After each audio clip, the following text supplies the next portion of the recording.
In the quaint little town of Willowbrook, bordering the mysterious Whimberly woods, there lived an adventurous boy named Jamie. Jamie was known for his curiosity and bravery among his peers. He had messy brown hair that tumbled over his eyes, and a smile that spoke of mischief and fun. One brisk autumn day, Jamie and his best friend Elsie, who was equally spirited but more cautious, were pedaling their bikes past Whimberly woods. The trees swayed under the weight of the wind, their leaves whispering secrets. Jamie stopped suddenly, causing Elsie to nearly bump into him. "Did you hear that?" Jamie asked, his eyes wide with excitement. "Hear what? It's just the wind," Elsie replied, a bit impatiently, but there was a tinge of nervousness in her voice. "No, it sounded like someone calling for help," Jamie exclaimed, his ears straining. Elsie listened intently this time. Indeed, there was a faint voice, desperate and distant. "Help me," it echoed through the woods. Without a second thought, Jamie hopped off his bike, ready to head into the woods. "Come on, Elsie, someone needs us." Elsie hesitated, but seeing the determination in Jamie's eyes, she followed.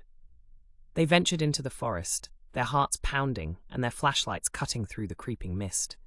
As they delved deeper, the cries grew louder until they stumbled upon a small, shivering kitten caught in a bramble.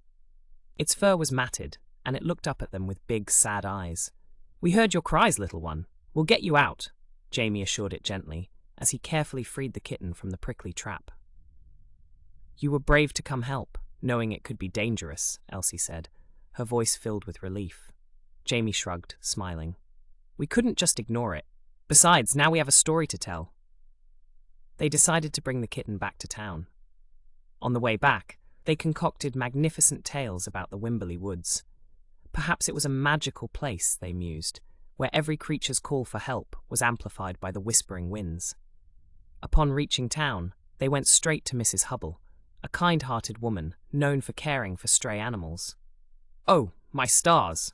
What have we here?" she exclaimed as she opened the door, her eyes softening at the sight of the kitten. "We found him in the woods, caught in a bramble," Elsie explained. "Well, you two are heroes today." Mrs. Hubble beamed, taking the kitten into her warm, inviting home. Jamie and Elsie felt a swell of pride as they waved goodbye to the kitten, who was now in safe hands. As they rode home, the sun dipped below the horizon, painting the sky with streaks of orange and pink. "We learned something important today," Jamie said thoughtfully. "What's that?" Elsie asked. "That adventure often starts with courage and ends with a new friend," Jamie replied, his eyes sparkling with the day's memories. Elsie smiled, agreeing completely, and they pedaled faster, eager to share their adventure with their families. As the stars began to twinkle above, Whimberly Woods seemed less mysterious and foreboding, and more like a magical guardian of their wonderful little town. Thus, the legend of their bravery spread through Willowbrook, inspiring other children to listen carefully to the winds and perhaps to find an adventure of their own.